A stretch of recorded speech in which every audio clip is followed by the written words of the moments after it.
Welcome everyone. My name is Kristen Cross. I am a Georgia Middle School PE Virtual Specialist, and I am also a middle school physical education and health teacher. Between the next two presentations, I'm going to cover some games and activities for striking skills with or without implements.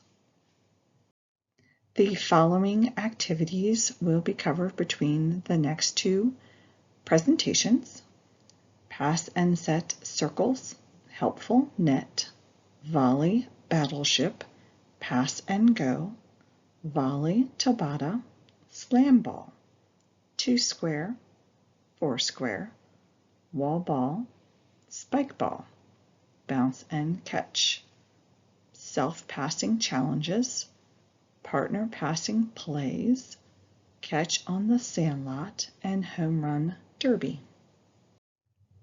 Pass and set circles. Place spot markers about 5 feet apart and place a jump rope on the ground between the spots. Students will find a partner and choose what type of volleyball, either traditional or trainer, they would like to use. One partner will complete 5 underhand tosses to their partner, who will return each toss back to them using a set. For example, toss, set, catch.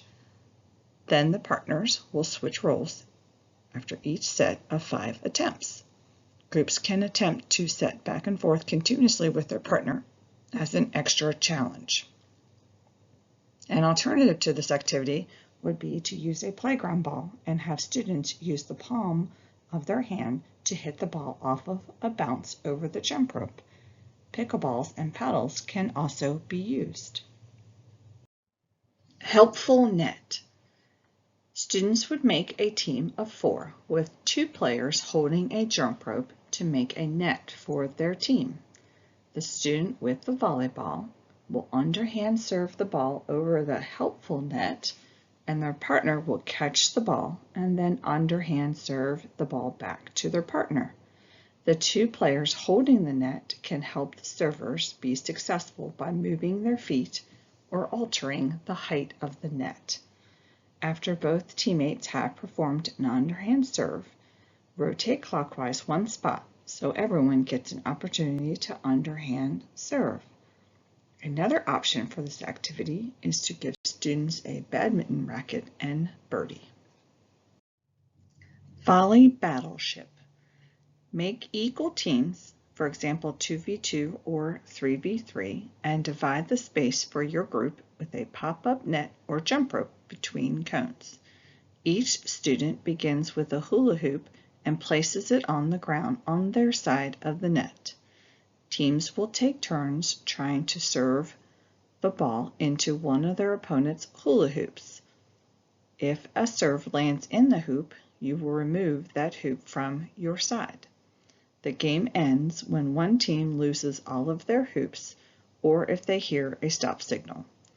If you are playing when you hear the stop signal, each team will count any remaining hoops on their side. The team with the most hoops left will be the winner. Another option for this activity is to give students badminton rackets and a birdie and try to land their serve or a forehand backhand shot into the hoops. Pickleball paddles and balls could also be an option.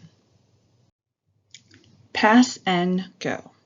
The object of the game is to continuously forearm pass or bump the volleyball over the net for your team while quickly rotating onto and off of the court.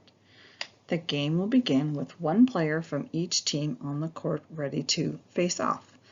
The player will underhand serve the ball over the net to begin play.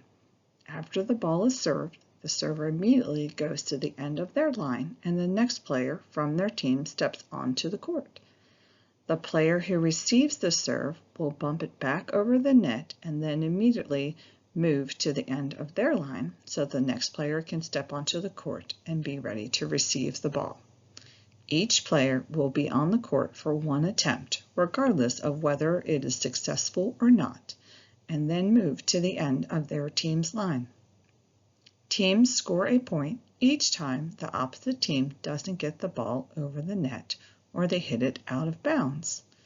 Remember, play doesn't stop while players rotate in and out, so students will need to move quickly and be ready to step onto the court if they are the next player in line. On the stop signal, the teams with the most points will stay and their opponents will find a new court to play again. An alternative to this activity would be to use badminton rackets and birdies. Volley Tabata. This is the Tabata routine that can be done with a partner or even against the wall. When volleying the ball for wall ball or 2 or 4 square, keep your fingers pointed toward the ground, play the ball to your partner or hit it against the wall, and allow 1 bounce before each hit. For example, 20 seconds, you would volley back and forth, 10 seconds of rest, 20 seconds of jumping jacks, 10 seconds of rest, and repeat the intervals for 4 minutes. You can use a playground ball, tennis ball, or a handball and use open palms while hitting. A tennis racket and ball can be used as well. This activity is called slam ball. The object is to throw and catch a ball using a hoop or a drawn square as a target. The first player throws the ball into the hoop and the opponent must catch it. For scoring, the ball does not hit inside the hoop, it is a point for the receiver. If the ball is not caught by the receiving player, it is a point for the server. If the ball hits the hoop, it is the point for the receiver. When sharing a hoop with 4 players and the 2 balls collide, this is a slam, and the players that threw each ball switch places and opponents. This activity can also be altered to allow students to open palm hit the ball down into the target. 2 square. The object of this game is to score points by hitting the ball fairly in play and forcing your opponent to fall.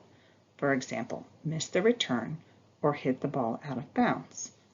Serves must bounce 1 time in the receiving square.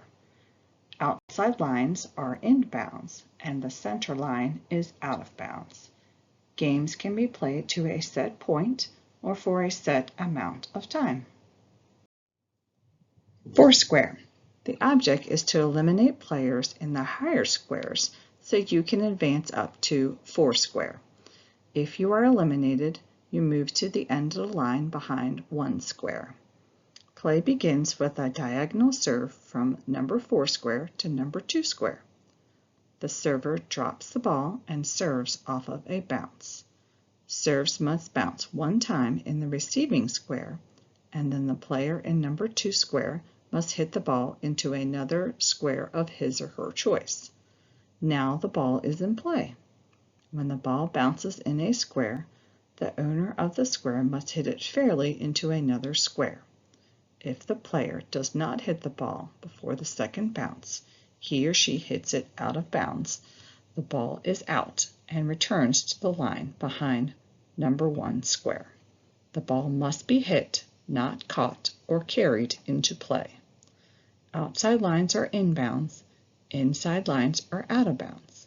If a ball hits the inside line, the player who hit it is eliminated.